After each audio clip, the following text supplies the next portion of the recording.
Hello there and welcome to another light chapter reading for Itsy Bitsy Book Bits. Today I shall be reading from Jake the Growling Dog Goes to Doggy Daycare by Samantha Shannon. It was a glorious spring day, the warmest in a while. Winter was gone and the sun made Jake smile. Flowers burst and bloomed as birds chirped their songs. Jake growled in delight, his gurrs singing along. His furry legs raced down the trail with such ease, while the smell of cotton candy floated on the breeze. Jake saw colours and critters of all kinds and shapes, reds, yellows and blues, from 4 legs up to 8. Friends shouted hello while Jake zoomed quickly home. A flash of black followed and jumped on a gnome. Jake skidded to a halt on the gravel driveway, scattering rocks made butterflies and birds fly away. The house was above and suitcases filled the car. Jake hoped they wouldn't be gone too long or too far.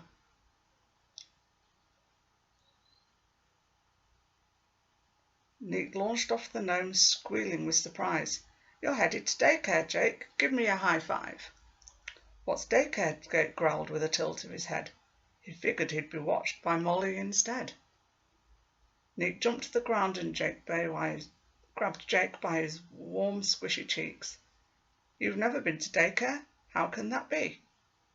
Jake looked at her blankly and shook his striped head. He gulped the ideas, filled him with dread. But Neat didn't notice, too excited for him. He even tried to fake it, but couldn't help but feeling grim. "Well, in that case," she squealed, "get ready for a treat. You'll have loads of fun. There'll be new friends to meet." "New friends, but I have you, Molly and Pom." Jake was worried about what was going on. "What if they don't like me? What if they're scared?"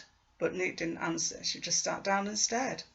"I don't know anything else. This is my home, my trail, my forest, and friends that I know." Neat knew Jake was nervous and wanted to help. How could she make Jake see his sweet, awesome self? They'd done it before and could do it again. But Neat knew this was new and different for him. Neat paused, nose twitching. "This is a predicament we're in." Then she paced while tapping a squirrely toe on her chin. Neat paused, nose twitching. Jake waited for an idea to come to his friend.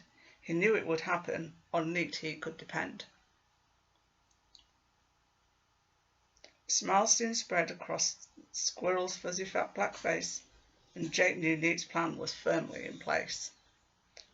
"I have an idea," the squirrel squeaked with bright eyes. "I'll come with you, and I know just how to hide."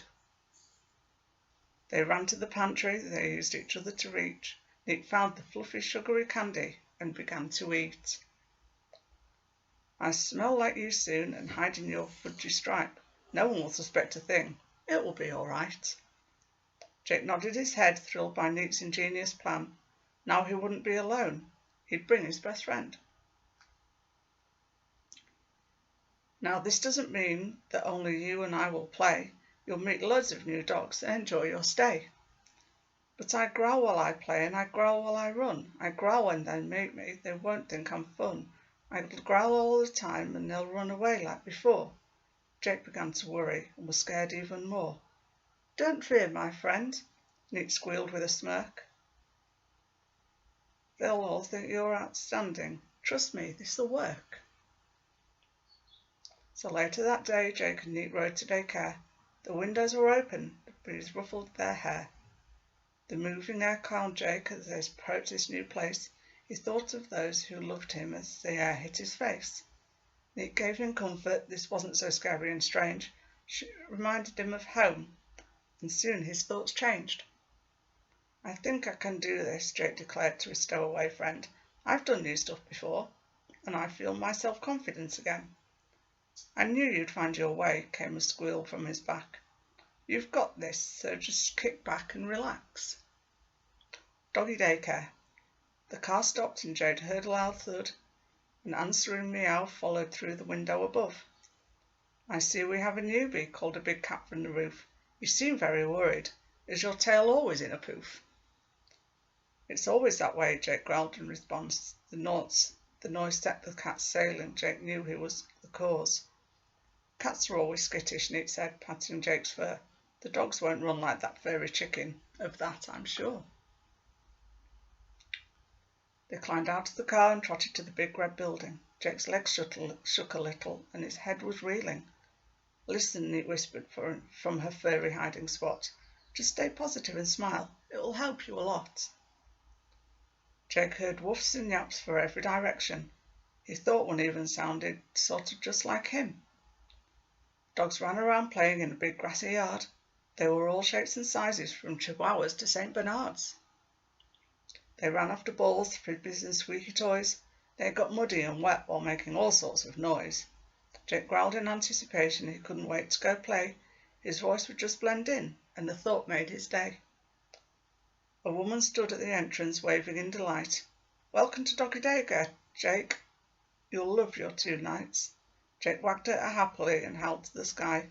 Then he felt Neat poke him. Go on and say hi. One paw in front of the other, Jake made his way as a lady opened the gate and told the others to stay. This is Jake, she hollered into the building, into the bustling dog sounds. He's new here to have fun and show him around. 3 dogs ran over and sniffed Jake up and down, their tails wagged wildly in black, white and brown. Neat hung on, hidden in Jake's fluffy fur. Wet noses kept touching and smelling her. They didn't find her though, and the 3 ran away. More kept on coming, and Neat wondered how she'd stay. I think I'm okay now, Jake whispered to Neat. I'll run through the woods and you can climb up a tree. Jake didn't want anything to happen to his best friend, so he wandered to the forest, trying his best to blend in. Neat squealed, I knew you just needed a little support. I'll make some new friends, maybe even a cool fort. Turning away from his friend, Jake tried not to look back. His bravery was wobbly, but he soon joined the pack. A husky ran towards him fast as a blur, followed by a massive dog with wiry gold fur. Hi, I'm Luna, howled the husky with lightning-fast feet. Come play with us, Bodie and me. He's big but quite sweet. Bodie seemed shy while staring at his huge paws. Jake wasn't the only uneasy one, and that helped him along. I'd love to play. Do you like to chase? And that was all it took as the 3 started to race. Nighttime was tough. Jake missed home and his bed, but his new owners knew how to chase away his dread. Jake's favourite toy was nestled in his overnight pack, so he snuggled with the floppy white bunny named Mac. Mac comforted him, and as soon he was fuzzy with sleep, he growled a little with content, but after that not a peep. The moon crept over the farm, and the stars sparkled above. Jake dreamt of fun in his new place he was starting to love.